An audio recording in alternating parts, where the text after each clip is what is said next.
Hello, this is Ruchika. This video is on second part of the assessment criteria for speaking. We'll discuss the further two factors, grammar and lexical resource, other than fluency and coherence, and pronunciation discussed in part 1 of the video. Let's take up the criterion of grammar now.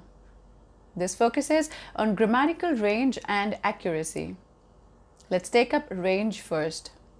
For grammatical range, you should be able to use more than just basic grammar, which means you must demonstrate different structures, such as mix of simple and complex sentences, conditional sentences, comparative structures, mix of active and passive voice, and appropriate use of modal verbs, where conditional sentences are the ones with condition. For example, I can surely give him my car keys provided he drives it slow. Comparative structures, on the other hand, are spoken when you have a comparison in mind. For example, her house is farther from office than mine. What are simple and complex sentences then? Simple sentences contain one piece of information, whereas complex sentences are multiple pieces of information spoken as one sentence. And these sentences can be joined by adding conjunctions or relative pronouns, such as not only but also, either, neither, which, when, who, as, and many more. Let me give you an example of complex sentence. One should learn English since it's a widely spoken language, but not to the detriment of local languages, which are supposed to preserve one's culture and tradition. In this sentence, three conjunctions, since, but, and which, are used to join four sentences. Complex sentences are very important for writing section as well. They fetch you good marks if you use them. Also try and speak mix of active and passive voice. Let me tell you what are these. In active tense, subject is important. For example, we should avoid long routes to the destination. Whereas in passive tense, subject can be omitted to start the sentence with the object. For example, long routes to the destination should be avoided. It's the same sentence, but the subject we has been omitted in the second one to start with long routes, which is an object here, making it to be a passive voice. So that was grammatical range. As long as accuracy is concerned, you need to make use of the grammatical structures and variety of grammar correctly. Though you're not expected to be 100% accurate, you must frequently produce error-free sentences.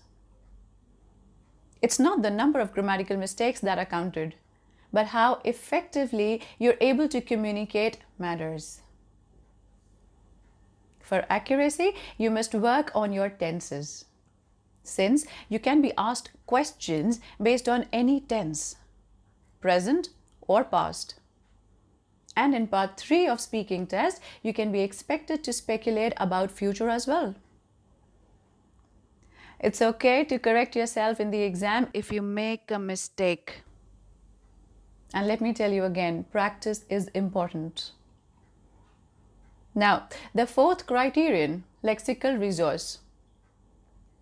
It focuses on your ability to use vocabulary effectively. Consider these factors to get a good band score. Use less common vocabulary or expression. For this, try and use words or phrases that are not very commonly used. For example, phrases like larger than life, sail through, stumbling block. Now let's try and use all these three in one complex sentence using conjunctions. Shall we? Okay. Astrology at one point in time became larger than life element for me in wake of which my own beliefs acted as a stumbling block to sail through my own goals, since I'd stopped working hard, depending completely on luck. Next, demonstrate range of vocabulary.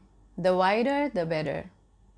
Use synonyms to avoid repetition of words.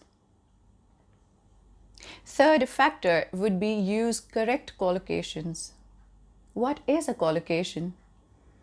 It's an arrangement of words in a sentence, which means you need to make sure the words are correctly positioned together. For instance, we make an appointment. We don't take appointments.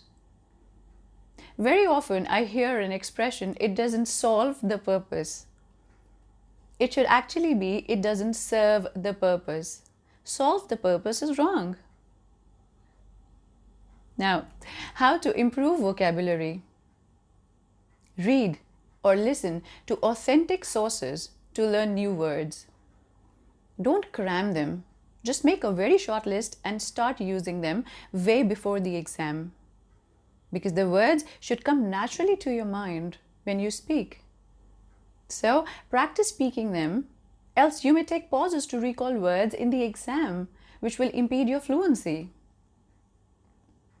Also, the uncommon vocabulary that I just talked about, make sure is relevant with the context of the talk. Just don't use them because you know these words and you want to fit those in. It's better to not use them than use them incorrectly. Last but not the least, when you sit for the exam, take a deep breath, lean your back against the chair, relax. Just think as if you're chatting with the examiner. So that's all about assessment criteria for IELTS speaking test. Watch my next video on full-length model speaking test. All the best.